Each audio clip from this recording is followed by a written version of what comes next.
to show you how to make refried beans from scratch. I'm actually going to use my crock pot. Now you can use a stove. I just feel like the crock pot is an easier and safer way to do it. And I'm going to go ahead and cook up 2 pounds of pinto beans. Now if you want the 2 pounds, a lot of times you can just get 1 2-pound bag. Or if you just want to cook the 1 pound, that's fine. Really just depends on the size of your family. And the only other thing you're really going to need is some salt. So let's go ahead and get started. All right, so I've opened the beans and I've poured them in a strainer, and I want to go ahead and wash them out thoroughly. I want to make sure that all that dirt comes out, and you might even see little pebbles. I don't know why beans are so dirty, but anyways, you want to go ahead and rinse them completely. And I'm going to turn on my water so it'll get a little bit loud here.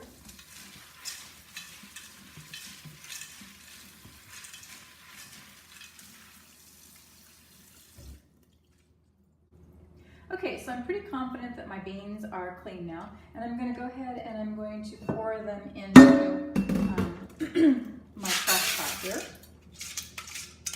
And then I'm going to go ahead and add some water, and I want to put enough water to cover my beans. Now, I might need to go back and add some more water later, but for right now, I'm going to go ahead and put about an inch, cover them with about an inch of water.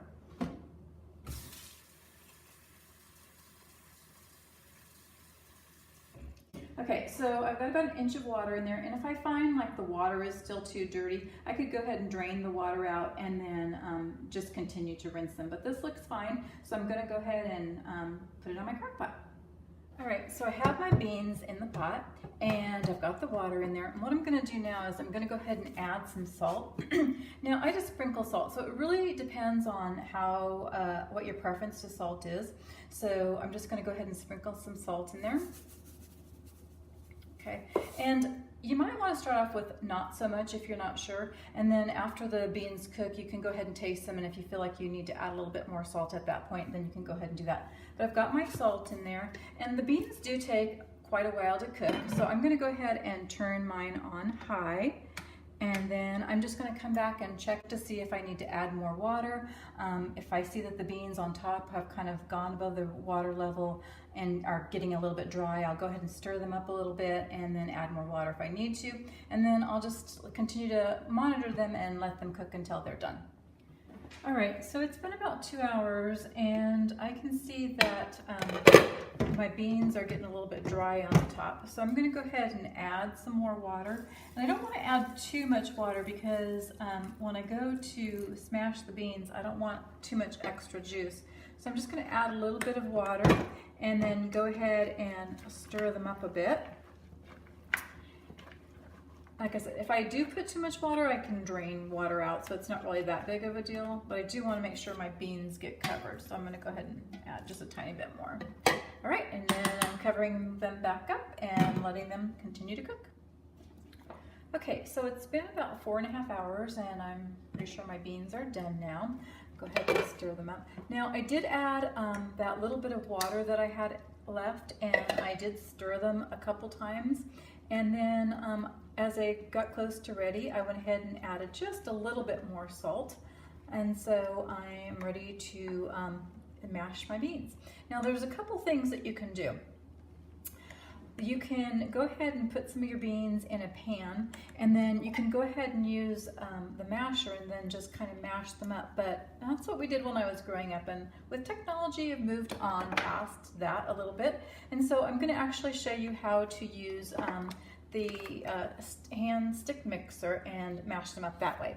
But before I do that, I'm going to have to drain just a little bit of the water out. I don't want my beans to become soup, so I'm going to go ahead and drain a little bit of the water out first.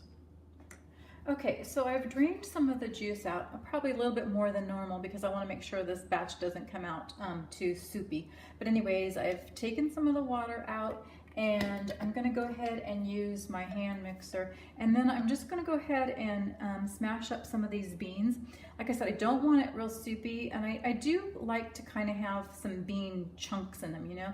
So I'm going to go ahead and just mix it until it gets kind of to the consistency where I like my beans.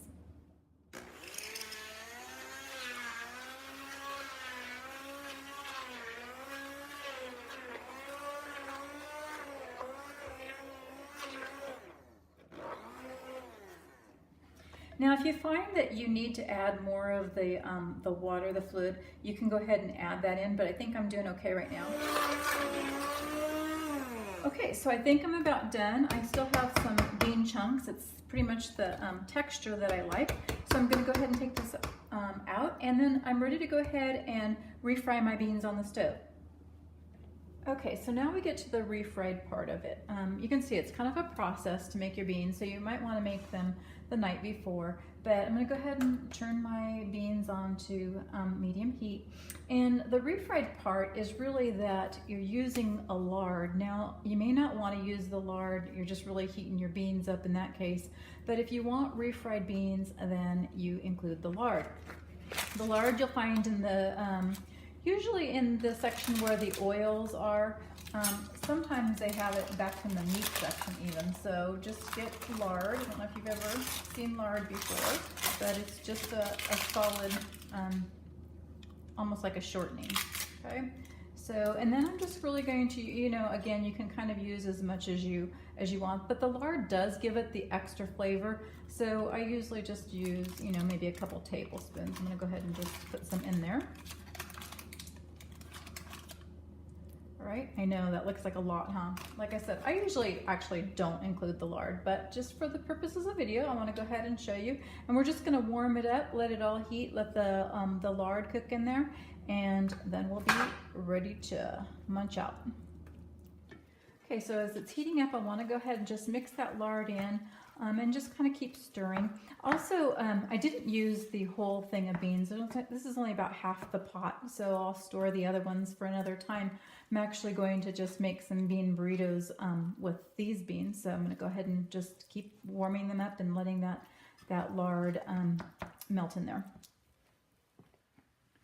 Okay, it looks like my beans are about done. You don't want to keep them cooking too long because you'll dry them out. And if you want to, you know, if they do get dried out, you could still use some of that juice that you reserved, or you can add a little bit more lard if you dare. But anyways, mine are done. I'm going to go ahead and turn this down to low while I go ahead and make my burritos up. So, I mean, however you're using your beans, I hope that you enjoyed this video. Thanks for watching, and feel free to check out some of my other videos.